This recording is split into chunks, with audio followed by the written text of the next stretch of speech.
तो नमस्कार, आपका स्वागत है बीके कंप्लीट कोर्स में। जैसा कि आपको मालूम ही है कि 20 क्वेश्चन तक हो चुके हैं, तो आज 21 नंबर के प्रश्न हम पढ़ेंगे वो विकल्पी पाउंड की गाइड से। 21 नंबर का क्वेश्चन जो है तो है, बुद्धि के द्विकारक सिद्धांत का प्रतिपादन किसने किया। बुद्धि के द्विकारक सिद्धांत के प्रतिपादक हैं स्पीयरमैन। कौन है स्पीयरमैन। 22 नंबर क्वेश्चन है, निम्नलिखित में से कौन सा परीक्षण व्यक्तित्व का मापन करता है। तो है बी नंबर TAT परीक्षण। निम्नलिखित में से कौन सा परीक्षण व्यक्तित्व का मापन करता है, TAT परीक्षण। चलिए आगे बढ़ते हैं, 23 नंबर प्रश्न को पढ़ते हैं। 23 नंबर है, व्यक्तित्व व्यक्ति में उन मनोशारीरिक अवस्थाओं का गतिशील संगठन है जो उसके पर्यावरण के साथ अद्वितीय सामंजस्य निर्धारित करता है। तो इसका ऑप्शन हो जाएगा कौन सा, इसका ऑप्शन हो जाएगा सा नंबर गार्डन आलपोर्ट हो जाएगा। क्या हो जाएगा, गार्डन आलपोर्ट। और है 24 नंबर क्वेश्चन, TAT से व्यक्ति का कौन सा गुण मापा जाता है। TAT से व्यक्ति का कौन सा गुण मापा जाता है, तो हो जाएगा बा नंबर, यानी कि TAT से व्यक्ति का कौन सा गुण मापा जाता है, व्यक्तित्व मापा जाता है। क्या मापा जाता है, व्यक्तित्व मापा जाता है। 25 नंबर जो प्रश्न है तो है, इस स्प्रेंगर के कितने प्रकार से व्यक्तित्व बताए हैं। स्प्रेंगर ने कितने प्रकार के व्यक्तित्व बताए हैं, 6 प्रकार बताए हैं। कितने प्रकार बताए हैं, 6 प्रकार बताए हैं। 26 नंबर प्रश्न पढ़ेंगे, जीन पियाजे ने बालक के संज्ञानात्मक विकास की कितनी अवस्थाओं का वर्णन किया है। जीन पियाजे ने बालक के संज्ञानात्मक विकास की कितनी अवस्थाओं का वर्णन किया है। बार नंबर 4, यानी कि जीन पियाजे ने बालक के संज्ञानात्मक विकास की कितनी अवस्थाओं का वर्णन किया है, 4 अवस्थाओं का वर्णन किया है। आगे बढ़ते हैं, 27 नंबर प्रश्न पढ़ते हैं। 27 नंबर प्रश्न है, जनन द्रव्य की निरंतरता के नियम के प्रतिपादक थे।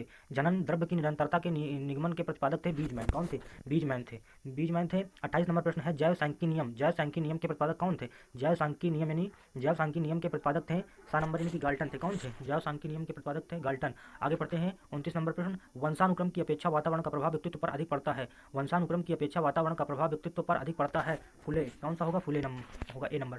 और 30वां नंबर जो है तो प्रश्न है, समान को ही जन्म देता है, यह नियम किसका है। समान को ही जन्म देता है, ये नियम किसका है। समान को ही जन्म देता है, ये नियम है बा नंबर, जैव सांख्यिकी नियम। किसका है, जैव सांख्यिकी नियम है। अच्छा चलिए ठीक है, आगे बढ़ते हैं। आगे कौन सा है, 31 नंबर क्वेश्चन। 31 नंबर प्रश्न जो है तो वो कौन किसका है। 31 नंबर प्रश्न है, व्यक्ति वंशानुक्रम एवं वातावरण के एकीकरण की उपज है, ये कथन किसका है। व्यक्ति वंशानुक्रम एवं वातावरण के एकीकरण की उपज है, कथन है आ नंबर क्रो एंड क्रो का। कहेगा क्रो एंड क्रो का है। अनुवांशिकता का वाहक होता है, जीन्स होता है। क्या होता है, अनुवांशिकता का वाहक होता है जीन्स। कौन होता है, जीन्स होता है। अनुवांशिकता का वाहक होता है जीन्स। अगला 30 नंबर क्वेश्चन है, सीखना विकास की प्रक्रिया है, कथन किसका है। सीखना विकास की प्रक्रिया है, कथन है वुडवर्थ का। किसका है, वुडवर्थ का, ए नंबर। सीखना विकास की प्रक्रिया है, कथन किसका है, वुडवर्थ का है, ए नंबर क्वेश्चन है। और आगे बढ़ते हैं, सीखना सामंजस्य की प्रक्रिया है, किसने कहा है। सीखना सामंजस्य की प्रक्रिया है, किसने कहा है, द नंबर क्वेश्चन है, स्किनर ने कहा है सीखना सामंजस्य की प्रक्रिया है। अच्छा ठीक है, आगे बढ़ते हैं। 35 नंबर क्वेश्चन, सीखने को प्रभावित करने वाला सबसे महत्वपूर्ण कारक क्या है। सीखने को प्रभावित करने वाला सबसे महत्वपूर्ण कारक है प्रेरणा जो है तो सीखने को प्रभावित करने वाला सबसे महत्वपूर्ण कारक है।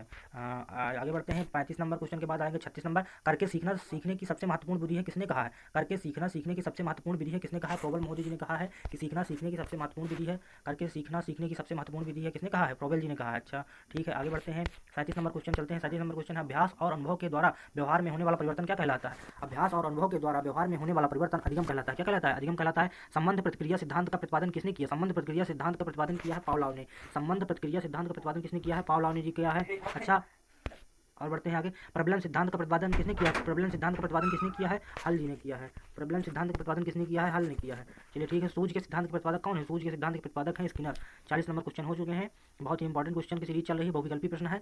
बीके कंप्लीट कोर्स की तरफ से धन्यवाद। जय हिंद, जय भारत। लाइक करें, सब्सक्राइब करें।